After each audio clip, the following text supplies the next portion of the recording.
ಸ್ನೇಹಿತರೆ ನಮಸ್ಕಾರ. ನಾನು ನಿಮ್ಮ ರಾಕೇಶ್ ಆರುಂಡಿ. ಜುಲೈ 20ರ ಕಡುಕಗದ್ದಲ ರಾತ್ರಿ ಮೈಸೂರು ಜಿಲ್ಲೆಯ ಹುಣಸೂರಿನ ಮನೆ ಸ್ಮಶಾನ ಮೌನಕ್ಕೆ ಶರಣಾಗಿಬಿಡುತ್ತೆ. ಇಡೀ ಊರು ನೆಮ್ಮದಿಯಾಗಿ ನಿದ್ದೆ ಮಾಡ್ತಾ ಇತ್ತು. ಆದರೆ ಆ ಮನೆಯೊಳಗೆ ವಿಧಿಯ ಕ್ರೂರ ಆಟವೇ ಶುರುವಾಗಬಿಟ್ಟಿತ್ತು. ಸ್ವಂತ ತಂದೆಯೇ ರಕ್ಕಸನಾಗಿ ಬದಲಾಗಿಬಿಟ್ಟಿದ್ದ. ಹೆತ್ತ ಮಗಳ ಆರ್ತನಾದ ಆ ಗೋಡೆಗಳಿಗೆ ಮಾತ್ರ ಕೇಳಿಸ್ತಾ ಇತ್ತು. ಸ್ನೇಹಿತರೆ, ಕಣ್ಣಿಗಿಂತ ಹೆಚ್ಚಾಗಿ ಜೋಪಾನ ಮಾಡ್ತಾ ಇದ್ದಂಥ ತಂದೆ, ಪ್ರಾಣಕ್ಕಿಂತ ಹೆಚ್ಚಾಗಿ ಪ್ರೀತಿಸ್ತಾ ಇದ್ದಂಥ ಇಬ್ಬರು ಹೆಣ್ಣು ಮಕ್ಕಳು, ಹೆಗಲಿಗೆ ಹೆಗಲಾಗಿ ನಿಲ್ಲಬೇಕಾಗಿದ್ದಂಥ ಹೆಂಡತಿ, ಮೂವರನ್ನು ಕೂಡ ಇಹಲೋಕಕ್ಕೆ ಕಳಿಸಿಬಿಟ್ಟಂಥ ಕರುಣೆಯೇ ಇಲ್ಲದಂಥ ತಂದೆ, ತಾನೇ ಕಟ್ಟಿದಂಥ ಸಂಸಾರವನ್ನು ತನ್ನದೇ ಕೈಯಾರೆ ಮುಗಿಸಿಬಿಡ್ತಾನೆ. ತಾನೂ ಕೂಡ ಭಾರದ ಲೋಕಕ್ಕೆ ಪಯಣವನ್ನು ಬೆಳೆಸಿಬಿಡ್ತಾನೆ. ಯಾವ ಮಹಾಪಾಪಕ್ಕೆ ಆ ಇಬ್ಬರು ಕಂದಮ್ಮಗಳು ಬಲಿಯಾಗಿಬಿಟ್ರೋ ಗೊತ್ತಿಲ್ಲ. ಹುಣಸೂರಿನ ನ್ಯೂ ಮಾರುತಿ ಬಡಾವಣೆಯ ಆ ನಿಗೂಢ ಮನೆಯ ಇನ್ಸೈಡ್ ಸ್ಟೋರಿ ಏನು ಅನ್ನೋದನ್ನ ಡೀಟೇಲ್ಡ್ ಆಗಿ ನೋಡ್ತಾ ಹೋಗೋಣ. ಸ್ನೇಹಿತರೆ, ಮಂಗಳವಾರ ಬೆಳಗ್ಗೆ 11 ಗಂಟೆಯಾದರೂ ಕೂಡ ಫೈನಾನ್ಷಿಯರ್ ಹರೀಶ್ ಅವರ ಮನೆಯ ಬಾಗಿಲು ತೆಗೆದಿರಲಿಲ್ಲ. ದಿನ ಬೆಳಗ್ಗೆ ಬೇಗ ಹೇಳ್ತಾ ಇದ್ದಂಥ ಕುಟುಂಬ ಅದು. ಕಾಣಿಸದೇ ಇದ್ದಾಗ ಅಕ್ಕಪಕ್ಕದ ಮನೆಯವ್ರಿಗೂ ಕೂಡ ಅನುಮಾನ ಬರುತ್ತೆ. ಆದರೆ ಅಷ್ಟಾಗಿ ತಲೆ ಕೆಡಿಸ್ಕೊಳ್ಳೋದಿಲ್ಲ. ಏಕೆಂದರೆ ಇನ್ನು ಚಿಕ್ಕ ವಯಸ್ಸಿನ ಹೆಣ್ಣು ಮಕ್ಕಳಿದ್ವು, ಮನೆಗೆ ಹೊರಗೆ ಆಟ ಆಡ್ತಾ ಇರ್ತಿದ್ವು, ಬೇಗ ಹೇಳ್ತಾ ಇದ್ದರು. ಸ್ಕೂಲಿಗೆ ಅಥವಾ ರೆಡಿ ಆಗೋದು ಏನಾದರೂ ಸಿದ್ಧತೆಗಳು ನಡೀತಾ ಇತ್ತು. ಆದರೆ ಯಾವುದೂ ಕೂಡ ಆಗದೇ ಇದ್ದರೂ ಕೂಡ ಅಕ್ಕಪಕ್ಕದವರು ಸ್ವಲ್ಪ ಸೀರಿಯಸ್ ಆಗಿ ಕೇಳಿದರೆ ಏನಾದರೂ ಒಂದು ಆಗ್ತಾಯಿತ್ತು. ಆದರೆ ಮಂಗಳವಾರ ಬೆಳಗ್ಗೆ ಹಲವು ಬಾರಿ ಕರೆ ಮಾಡಿದ್ರೂ ಕೂಡ ಅವರ ಪುತ್ರ ಫೋನ್ ಸ್ವೀಕಾರ ಮಾಡದೇ ಇರೋ ಹಿನ್ನೆಲೆಯಲ್ಲಿ ಅನುಮಾನಗೊಂಡಂಥ ಹರೀಶ್ ಅವರ ತಾಯಿ ಸೊಸೆ ನಿಶ್ಚಿತಾಳ ಸ್ನೇಹಿತೆಗೆ ಮನೆಗೆ ಹೋಗಿ ನೋಡಮ್ಮ ಅಂತ ಹೇಳಿ ಫೋನ್ ಮಾಡಿ ತಿಳಿಸ್ತಾರೆ.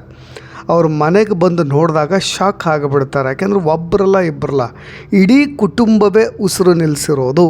ಹರೀಶ್ ಅವರ ತಾಯಿ ಸ್ವಲ್ಪ ತತ್ಕ್ಷಣ ಈ ಥರದ ಒಂದು ನಿರ್ಧಾರವನ್ನು ಏನಾದರೂ ತೆಗೆದುಕೊಂಡು ಬಿಟ್ಟಿದ್ರು. ಅದಕ್ಕೆ ನಿರಂತರವಾಗಿ ಫೋನ್ ಕರೆಗಳಲ್ಲಿ ಏನಾದರೂ ಇರಬೇಕು, ಕಮ್ಯುನಿಕೇಷನಲ್ಲಿ ಇರಬೇಕು, ಹೇಳೋರು ಕೇಳೋರು ಅಕ್ಕಪಕ್ಕದಲ್ಲಿ ಇರಬೇಕು ಅನ್ನೋದು ಇದೇ ಕಾರಣಕ್ಕೆ. ನೋಡಿ, ಕೊನೆಗೆ ಅಂತ್ಯ ಕಂಡಿರೋದು ಭೀಕರವಾಗಿ.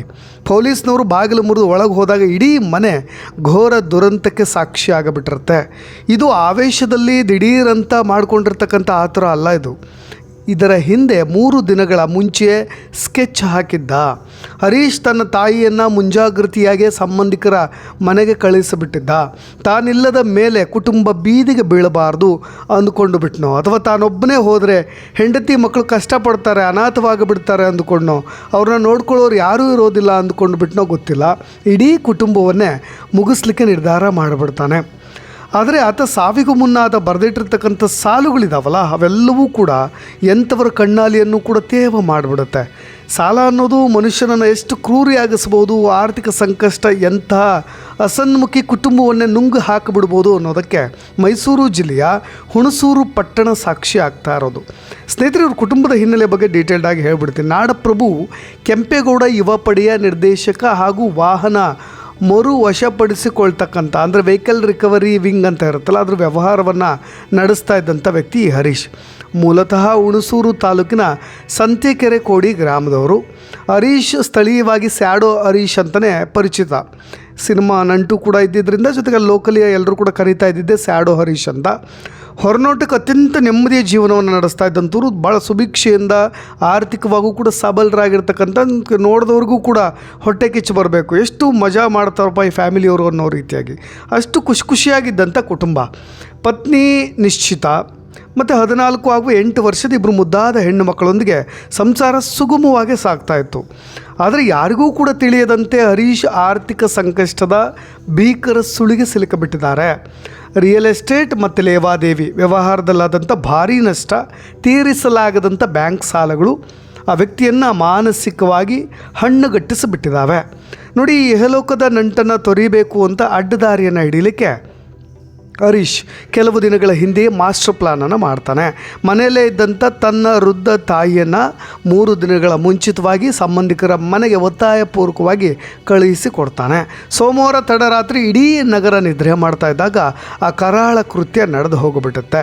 ಮಲಗಿದ್ದಂಥ ಪತ್ನಿ ಮತ್ತು ಮಕ್ಕಳ ಮುಖಕ್ಕೆ ಈ ಅಂಟಂಟಾಗಿರೋ ಪ್ಲಾಸ್ಟರ್ ಅಂತ ಕರಿತೀವಿ, ಅದನ್ನು ಅಡಿಸಿವ್ ಟೇಪ್ ಅಂತ, ಅಂದರೆ ಅಂಟ್ಕೊಂಬಿಡ್ಬೇಕು, ಬೇಗ ಕೀಳಲಿಕ್ಕೂ ಕೂಡ ಸಾಧ್ಯವಾಗಬಾರ್ದು ಆ ಥರದ ಪ್ಲಾಸ್ಟರ್ನ ಅಂಟಿಸಿ ಉಸಿರಾಡಲಿಕ್ಕೂ ಕೂಡ ಕಷ್ಟವಾಗುವಂತೆ ಒದ್ದಾಡಿ ಕಂದ ಮಗಳು ಜೊತೆಗೆ ಆ ಪತ್ನಿ ಅಂದರೆ ಕ್ರೂರವಾಗಿ ಮುಗಿಸ್ಬಿಟ್ರೋದು.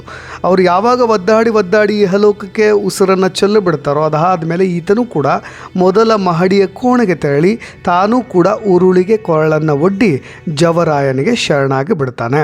ಸ್ನೇಹಿತರೆ, ಘಟನಾ ಸ್ಥಳಕ್ಕೆ ಮೈಸೂರಿನ SP ಮಲ್ಲಿಕಾರ್ಜುನ ಬಾಲದಂಡಿ ಅವರು ಎಂಟ್ರಿ ಕೊಡ್ತಾರೆ. ಹುಣಸೂರು ನಗರ ಪೊಲೀಸ್ನವರು ಕೂಡ ಭೇಟಿ ಕೊಟ್ಟಾಗ ಸಿಕ್ಕಿದ್ದು ಹರೀಶ್ ಅವರ ಕೈ ಬರಹದ ಭೀಕರವಾದಂಥ ಪತ್ರ.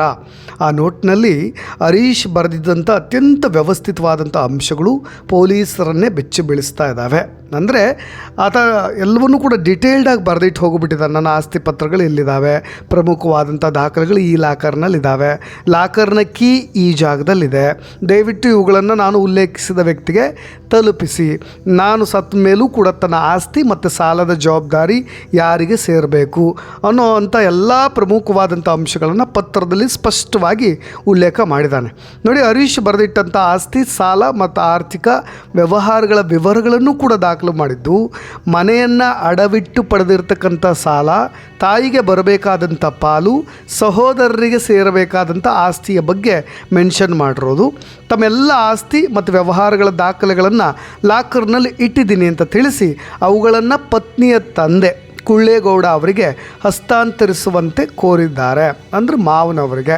ಇನ್ನು ಸಹೋದರಿ ಸಿಂಧು ಮತ್ತು ಫ್ರೆಂಡ್ ಆದಂಥ ಶಿವು, ಗುರುಪ್ರಸಾದ್, ಕೃಷ್ಣ ಪೌಲ್ವಿ ಮತ್ತು ಮಣಿ ಅವರಿಗೆ ಬರೆದಿರ್ತಕ್ಕಂಥ ಪತ್ರಗಳಲ್ಲಿ ಸೈಟ್ಗಳ ಹಂಚಿಕೆ ಮತ್ತು ಗಾಣದ ಎಣ್ಣೆ ತಯಾರಿಕಾ ಘಟಕದ ಮಾಲೀಕರ ಬದಲಾವಣೆ ಮತ್ತು ಲಾಕರ್ನ ಕೀ ಇರುವ ಸ್ಥಳದ ಎಲ್ಲ ಡೀಟೇಲ್ಸ್ಗಳು ತುಂಬ ಆಶ್ಚರ್ಯ ಅನಿಸುತ್ತೆ. ಎಲ್ಲವನ್ನೂ ಕೂಡ ನಾನು ಬರೆದಿರುವಂತೆ ಎಲ್ಲವೂ ನಡೀಬೇಕು ಅನ್ನೋದನ್ನು ಕೂಡ ಹರೀಶ್ ರಿಕ್ವೆಸ್ಟ್ ಮಾಡ್ಕೊಂಡ್ಬಿಟ್ಟಿದ್ದಾರೆ. ಅವ್ರ ತಾಯಿಗೆ ಕೊನೆಯದಾಗಿ ಒಂದು ನೋವಿನ ಮಾತುಗಳನ್ನು, ಅಂದರೆ ಕ್ಷಮೆಯಾಚನೆ, ಐ ಆಮ್ ಸಾರಿ ಅಮ್ಮ, take care, my last wishes ಅಂತ ಹೇಳಿ ನನ್ನ ಕೊನೆಯ ಒಂದು ವಿಶ್ ನಿನಗೆ ತಿಳಿಸ್ತಾ ಇದ್ದೀನಿ ಅಂತ ಅವ್ರ ತಾಯಿಗೂ ಕೂಡ ಕ್ಷಮೆ ಕೇಳಿ ತಾಯಿಯನ್ನು ಚೆನ್ನಾಗಿ ನೋಡಿಕೊಳ್ಳುವಂತೆ ಅವರ ಸೋದರಿಯ ಬಳಿ ಮನವಿ ಮಾಡಿಕೊಂಡಿದ್ದಾರೆ. ಸ್ನೇಹಿತರಿಗೂ ಕೂಡ ಪ್ರತ್ಯೇಕವಾಗಿ ಪತ್ರ ಬರೆದಿರೋದು ಕೂಡ ಈಗ ಎಲ್ಲರನ್ನೂ ಕೂಡ ಅಚ್ಚರಿಗೆ ದೂಡಿರೋದು. ಇನ್ನು ಅವ್ರ ಕುಟುಂಬದವ್ರು ಹೇಳೋ ಪ್ರಕಾರ, ಅವ್ರ ಆಪ್ತರು ಹೇಳೋ ಪ್ರಕಾರ ಸೀರಿಯಸ್ಸಾಗಿ ಅಷ್ಟೆಲ್ಲ ಸಾಲುಗಳಿತ್ತ, ಏನಾಯಿತು ಅವ್ರ ಕುಟುಂಬದಲ್ಲಿ ಅಂತ. ನೋಡಿ, ಅವ್ರ ಇಡೀ ಫ್ಯಾಮಿಲಿ ಈ ಹುಣಸೂರಿನಲ್ಲಿ ಅತ್ಯಂತ ಪ್ರತಿಷ್ಠಿತವಾದಂಥ ಫ್ಯಾಮಿಲಿ ಆಗಿತ್ತಂತೆ. ಮತ್ತು ಹಣಕಾಸಿನ ಮುಗ್ಗಟ್ಟಿಂದ ಅವ್ರೇನು ನಳಾಡ್ತಾ ಇರಲಿಲ್ಲ ಯಾವಾಗಲೂ ಕೂಡ. ಈಗಿಂದ ಮಾತ್ರ ಅಲ್ಲ, ಅವ್ರ ತಂದೆ ತಾಯಿಗಳು ಕೂಡ ತುಂಬ RTOದು ಅಂತ ಹೇಳಿ ಅವ್ರ ಕಂಪನಿ ಜೊತೆ ಟೈಅಪ್ ಮಾಡಿಕೊಂಡು, ಮತ್ತು ಈ ಶ್ರೀರಾಮ್ ಫೈನಾನ್ಸ್ ಇದೆಯಲ್ಲ ಅವ್ರ ಜೊತೆ ಕೂಡ ಟೈಅಪ್ ಮಾಡಿಕೊಂಡು ಲೀಸಿಂಗ್ ನಡೆಸ್ತಾ ಇದ್ರಂತ. ಅಂದರೆ ಕಾರು ವಾಹನಗಳೇನಿದೆ, 2 ವೀಲರ್ ಆಗಿರ್ಬೋದು, 4 ವೀಲರ್ ಆಗಿರ್ಬೋದು, ಅವರಿಗೆ ಫೈನಾನ್ಸ್ ಮಾಡೋದು.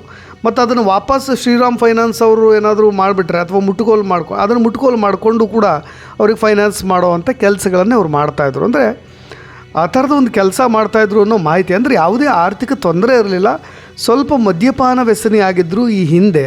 ಈಗ ಬರ್ತಾ ಅದನ್ನು ಕೂಡ ಬಿಟ್ಟುಬಿಟ್ಟಿದ್ರು ಅಂತಲೂ ಕೂಡ ಅವರ ತುಂಬ ಆಪ್ತ ಕುಟುಂಬದವ್ರು ಹೇಳೋದು. ಇನ್ನು ತುಂಬ ಸಜ್ಜನವಾದಂಥ ಕುಟುಂಬ. ಸುಮ್ಮನೆ ಇವ್ರ ಜೊತೆ ಜಗಳಕ್ಕೆ ಹೋಗೋದು, ವಿರೋಧಿಗಳನ್ನು ಕಟ್ಕೊಳ್ಳೋದು ಆ ಥರದ್ದು ಏನಿಲ್ಲ. ಅವ್ರ ಹೆಂಡತಿ ಕೂಡ ವಿದ್ಯಾವಂತೆ, ಮೆಕ್ಯಾನಿಕಲ್ ಇಂಜಿನಿಯರಿಂಗ್ ಕೂಡ ಆಗಿದ್ದಾರೆ. ಮಕ್ಕಳು ಕೂಡ ಸಣ್ಣ ಮಕ್ಕಳು, ತುಂಬ ಬುದ್ಧಿವಂತ ಮಕ್ಕಳಾಗಿದ್ದಾರಂತೆ. ಈ ಸ್ಕೇಟಿಂಗ್ನೆಲ್ಲ ತುಂಬ ಚೆನ್ನಾಗಿ ಮಾಡ್ತಾಯಿದ್ರು, ಅದರಲ್ಲೆಲ್ಲ ಇದ್ದಂಥ ಮಕ್ಕಳವರು. ಈಗ ಮಕ್ಕಳಿಗೆ ವಿಷಪ್ರಾಶನ ಮಾಡಿ ಜೀವ ತೆಗೆಲಾಗಿದೆಯೋ ಅಥವಾ ಆ ಟೇಪನ್ನು ಹಾಕಲಾಗಿದೆಯೋ ಇವೆಲ್ಲವೂ ಕೂಡ ತನಿಖೆ ನಂತರ ಬರಬೇಕು. ಅಥವಾ ಯಾರಾದರೂ, ಇದು ಅಫಿಷಿಯಲ್ ಮಾಹಿತಿ ಬಂದಿದೆ, ಆದರೆ ಯಾರಾದರೂ ಕುರ್ತೆ ಎಸೆಗೆ ಅವರು ಎಲ್ಲರನ್ನೂ ಕೂಡ ಮುಗಿಸ್ಬಿಟ್ಟಿದ್ದಾರಾ, ಇದೆಲ್ಲವೂ ಕೂಡ ತನಿಖೆ ನಂತರ ಗೊತ್ತಾಗಬೇಕು. ಮತ್ತು ತಮ್ಮ ಪ್ರಾಪರ್ಟಿ ಯಾರ್ಯಾರಿಗೆ ಸೇರಬೇಕು ಅನ್ನೋದನ್ನು ಬರೆದಿಟ್ಟಿರುವಂಥ ಮಾಹಿತಿಯೂ ಕೂಡ ಈಗ ಸಿಕ್ಕಿರೋದ್ರಿಂದ ಡೌಟ್ಸ್ ಏನು ಪಡೋ ಅಗತ್ಯ ಇಲ್ಲ ಅಂತ. ಇನ್ನು ಇತ್ತೀಚೆಗೆ ಅವರು ಒಂದು ಕೆಮಿಕಲ್ ಫ್ಯಾಕ್ಟ್ರಿಯನ್ನು ಓಪನ್ ಮಾಡಬೇಕು ಅನ್ನುವಂಥ ಆಶೆಗಳನ್ನು ಇಟ್ಕೊಂಡಿದ್ರಂತೆ. 3 ಜನ ಪಾರ್ಟ್ನರ್ಸ್ ಬೇರೆ, ಅದರಲ್ಲಿ ಒಬ್ಬ ಪಾರ್ಟ್ನರ್ ಏನು ಮಾಡಿಬಿಟ್ಟಿದ್ದಾರೆ, ಮೊನ್ನೆ ಇತ್ತೀಚೆಗೆ ಒಂದು ಅಪಘಾತ ಆಗಿ ಅವರು ತೀರು ಹೋಗಿಬಿಟ್ರಂತೆ. ಅದರಿಂದ ಏನಾದರೂ ಮಾನಸಿಕವಾಗಿ ದೊಡ್ಡ ಮಟ್ಟದಲ್ಲಿ ಹಣ ಇನ್ವೆಸ್ಟ್ ಮಾಡಿ ಒಂದು ಕೆಮಿಕಲ್ ಫ್ಯಾಕ್ಟ್ರಿ ಮಾಡಬೇಕು ಅಂತ ಮಾಡಿ ಇಷ್ಟೆಲ್ಲ ಆಗಿಬಿಡುತ್ತಾ ಅಂತ ಅದು ಒಂದು ಡೌಟ್. ತುಂಬ ಜಾಲಿ ಮನುಷ್ಯ, ಆದರೆ ಈ ಥರ ಮಾಡ್ಕೊಳ್ತಾರೆ ಅನ್ನೋವಂಥದ್ದು ನಮಗೂ ಕೂಡ ಗೊತ್ತಿರಲಿಲ್ಲ ಅಂತ ಅವರೆಲ್ಲರೂ ಕೂಡ ಹೇಳ್ತಾರೆ. ಆದರೆ ನೋಡಿ, ಫೈನಾನ್ಸ್ ಒಟ್ಟಿಗೆ ಟೈಅಪ್ ಆಗಿರೋರು ಇನ್ನೂ ದೊಡ್ಡದಾಗಿ ಏನಾದರೂ ಮಾಡಬೇಕು ಅಂತ ಹೇಳಿ ಬ್ಯಾಂಕ್ನ ಹತ್ರ ಇನ್ನೂ ಹೆಚ್ಚಿನ ಸಾಲವನ್ನು ಕೂಡ ಪಡೆದಿರಬಹುದು. ಆ ಸಾಧ್ಯತೆಗಳು ಇದೆ, ಇಲ್ಲ ಅಂತಲ್ಲ. ಆದರೆ ಎಷ್ಟಿದೆ ಸಾಲ ಅದೆಲ್ಲವೂ ಕೂಡ ಯಾರಿಗೂ ಗೊತ್ತಿಲ್ಲ, ಗೊತ್ತಾಗಬೇಕು ಮುಂದೆ ತನಿಖೆ ನಂತರ ಅನ್ನೋದು ಅವ್ರು ಹೇಳ್ಕೊಳ್ಳೋದು. ನೋಡಿ, ಬ್ಯಾಂಕ್ನವರು ಆಸ್ತಿ ಜಪ್ತಿ ಮಾಡಿದ್ರು, ಸಮಾಜದಲ್ಲಿ ಮಾನ ಹೋಯಿತು ಅಂತ ಆತ ಯೋಚನೆ ಮಾಡಿರ್ಬೋದು. ಆದರೆ ಆಸ್ತಿ ಹೋದರೆ ಏನಾದರೂ ಮಾಡಿ ಕೊನೆ ಉಸಿರಿರೋವರೆಗೂ ಕೂಡ ಸಂಪಾದನೆ ಮಾಡ್ಬೋದಿತ್ತು. ಆದರೆ ಓದು ಜೀವವನ್ನು ನಾವು ತರಲಿಕ್ಕೆ ಸಾಧ್ಯನಾ ಅನ್ನೋದು ಪ್ರಶ್ನೆ. ಹೆಂಡತಿ ಮಕ್ಕಳನ್ನು ಅವ್ರನ್ನ ಮುಗಿಸೋದಕ್ಕೆ ಆತನಿಗೆ ಯಾವ ಹಕ್ಕಿದೆ? ತನ್ನ ಪ್ರಾಣವನ್ನು ತಾನು ಕಳೆದುಕೊಳ್ಳಿಕ್ಕೆ ಆತನಿಗೆ ರೈಟ್ಸ್ ಇದೆ. ಅದೂ ಕೂಡ ಪ್ರಕೃತಿ ದತ್ತವಾಗಿ ಪ್ರಾಣ ಹೋಗಬೇಕು ಅನ್ನೋ ಮಾತು. ಆದರೆ ಈ ರೀತಿಯಾದಂಥ ಕೃತ್ಯಗಳನ್ನು ಎಸ್ಕೋ ತಾನು ಹೋದ ಮೇಲೆ ಅವ್ರು ಕಷ್ಟಪಡ್ತಾರೆ ಅನ್ನೋದು ಅದೊಂದು ದೊಡ್ಡ ಭ್ರಮೆ. ಎಲ್ಲರೂ ಕೂಡ ತದನಂತರ ಆ ನೋವುಗಳನ್ನು ಮರಿಲಿಕ್ಕೆ ಅವ್ರು ಎಷ್ಟು ಅಟ್ಯಾಚ್ಮೆಂಟ್ ಇರುತ್ತೋ ಸ್ವಲ್ಪ ಸಮಯ ತೆಗೆದುಕೊಳ್ಳುತ್ತೆ. ಇನ್ನೊಬ್ಬರ ಜೀವಗಳನ್ನು ಬಲಿ ಪಡಿತಕ್ಕಂಥ ಅಧಿಕಾರ ಯಾರಿಗೂ ಕೂಡ ಇಲ್ಲ. ಒಂದು ಮಟ್ಟಿಗೆ ನಾವು ಹೇಗೆ ಹೇಳ್ತೀವಿ ಅಂದರೆ ಅದನ್ನು ಭಗವಂತನಿಗೂ ಕೂಡ ಇಲ್ಲ ಅನ್ನೋ ಥರದಲ್ಲಿ. ನೋಡಿ, ನಾವು ಸಮಾಜದಲ್ಲಿ ಅಂತಸ್ತು, ಗೌರವ, ದುಡ್ಡು ಇವುಗಳ ಹಿಂದೆ ಓಡ್ತಾ ನಿಜವಾದಂಥ ಬದುಕನ್ನೇ ಮರೆತು ಬಿಡ್ತೀವಿ. ಸಾಲದ ಸುಳಿ ಭೀಕರವಾಗಿರ್ಬೋದು, ಆದರೆ ಸಾವು ಒಂದೇ ಅದಕ್ಕೆ ಕೊನೆಯ ದಾರಿ ಅಲ್ಲ. ಸೋತಾಗ ಎದ್ದು ನಿಲ್ಲುವ ಧೈರ್ಯ ಬರಬೇಕೇ ಹೊರತು ಇಡೀ ಸಂಸಾರವನ್ನು ಮುಗಿಸ್ತಕ್ಕಂಥ ಕ್ರೌರ್ಯ ಬರಬಾರದು. ಸ್ನೇಹಿತರೆ, ಇದು ಕೇವಲ ಒಂದು ಕ್ರೈಮ್ ಸುದ್ದಿಯಾಗಿ ಉಳಿಬಾರ್ದು. ಸಾಲದ ಸುಳಿಯಲ್ಲಿ ಸಿಲುಕಿ ನರಳಾಡ್ತಾರೋ ಪ್ರತಿಯೊಬ್ಬರಿಗೂ ಕೂಡ ಒಂದು ಎಚ್ಚರಿಕೆ ಗಂಟೆ ಆಗಬೇಕು.